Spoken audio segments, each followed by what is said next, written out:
All right, the New Orleans Saints, I don't know. At least I was watching it from my couch. Ross Jackson had to watch it from the stadium. He's with us now. Hey, man, how are you? Hey, dude, doing great. Glad to be here with you and glad to not be at that anymore. Yeah. At least the weather looked beautiful in the Pacific Northwest.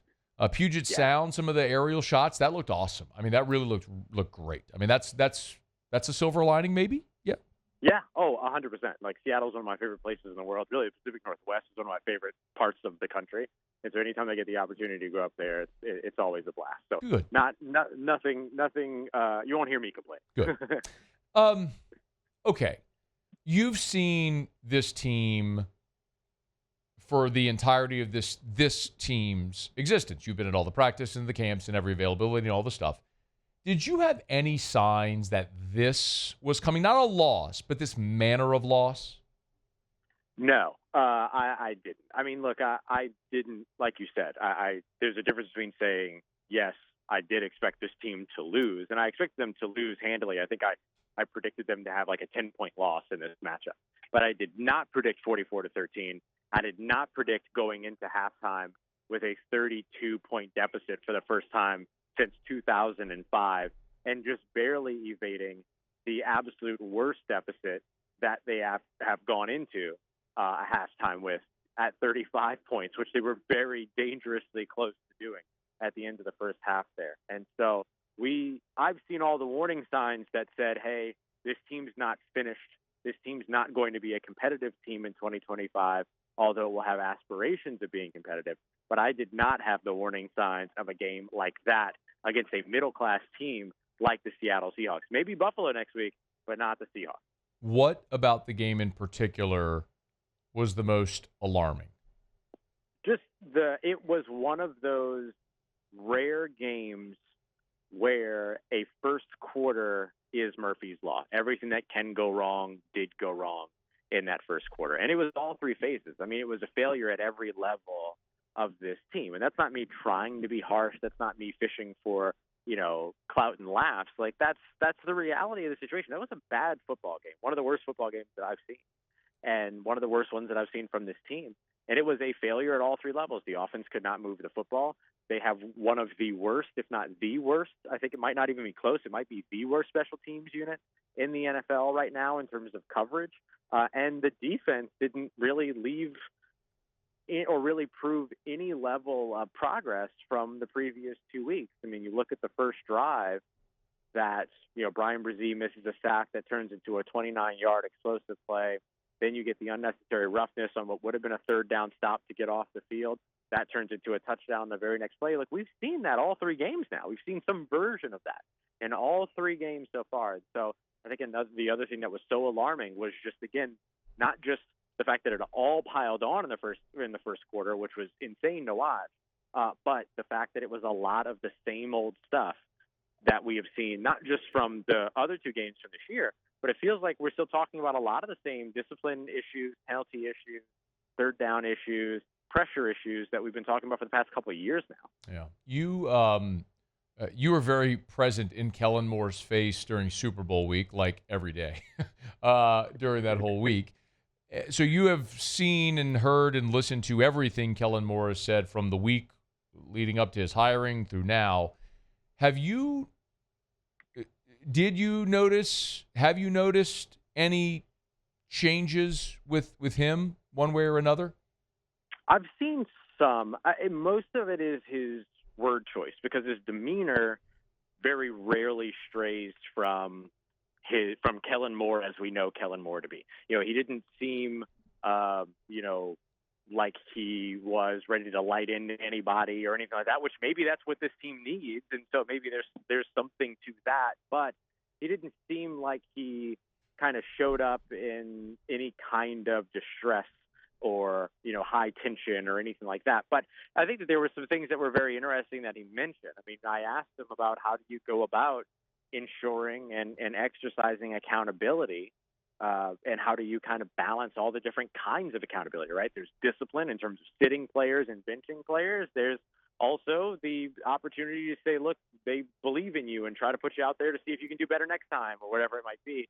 And one of the things that he said was, they're going to try to find the players that can play that way. And if they don't have the players that can play the way that they need to in the building, then they're going to find those players. And so I thought that was something that stood out. Today, we were kind of peppering him with questions about whether or not he's looking at simplifying the offense and things like that. And one of the things that he kind of, alluded to is this idea of there's a standard and that they want to see these players operate at that standard. So it's really just kind of little, it's more his word choice, and it's more his, the way that he explains what the process is, and maybe how the process shifts and changes, but his demeanor does not shift. And I don't know yet if that's a good thing or a bad thing at this point, because at some point you kind of wonder, like, okay, do you need to be able to be a guy that can get into the face of a player and say, we need you disciplined, we need you to work, or whatever it might be? I'm not a coach, but Right. You kind of wonder, like, do you need that demeanor at some point? And if that becomes necessary,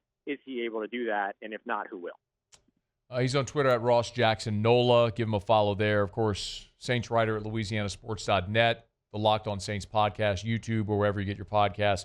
Interesting time to lock in and subscribe to Ross there and read his stuff as well. I want to ask this question, Ross, and I do so respectful of the spot that Kellen Moore holds, but I think it's a fair question. I can't help but wonder if the players respect him.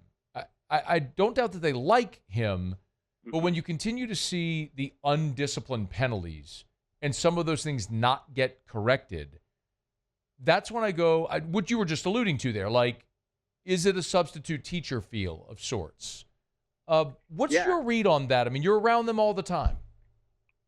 Yeah, I mean, every impression that we get is that there is mutual respect across. But again, like, there's a difference between what we see and then what actually happens out on the field. And at some point you wonder too, and this is kind of a little bit of the conversation of the guys, like, you go back to, Bill Belichick and others, about the personal drive to uphold the standard. And so you almost wonder if you're talking about, a respect for the coach, and sometimes situations where do you have a respect for yourself to go out there and, like, operate and do those things.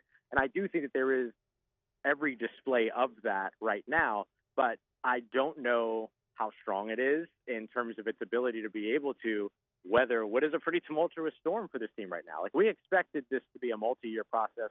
We expected this to be a bumpy road as things began.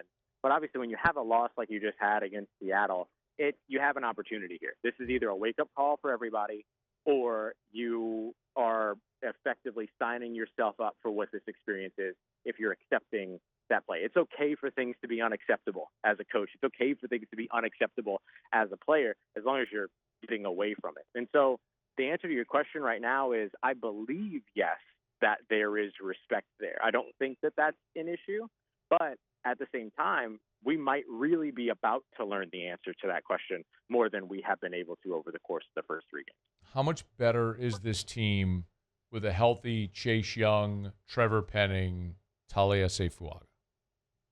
I think they're marginally better. I think they're competitive, but I think that there are deficiencies across the roster that are bigger than any individual player, that come down to the entire group and the ability to be able to play together and play selflessly and all these other pieces. I think that all of those things matter too. So, yes, you can have the players on the field that are going to give you a chance to make the plays, but just because you have the players doesn't necessarily mean that you get the play. Just like if you have the coaches doesn't mean you get the coaching, right? Yeah. And so I think a lot of it is that, your team is better when you have the guys out there that your system is built to feature, and that your system is built to support and be run by and be utilized by, or to utilize. But I mean, how much better they are, I think we're splitting hairs, because we're still talking about a multi-year process for this team that's got a lot of things to kind of build up over the course of its roster, not the least of which being its depth, so that when those players aren't available, they can still stay afloat.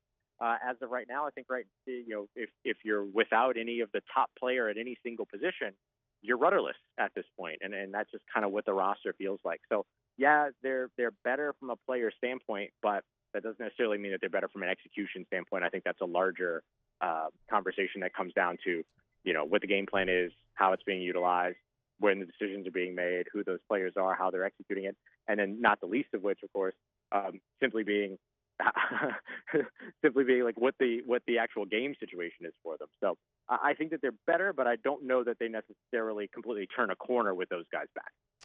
Before you go, Tyler Shough made his debut. It was 3 inglorious snaps.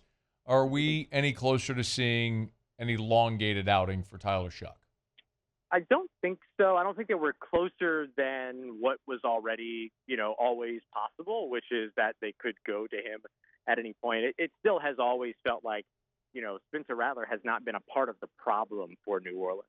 I think he's got some throws from that Sunday game that he wants back, not the least of which being that 4th down and 4th throw, but the 4th down and 4th throw was either going to be an incompletion and then they take over from the line of scrimmage, or you give somebody an opportunity.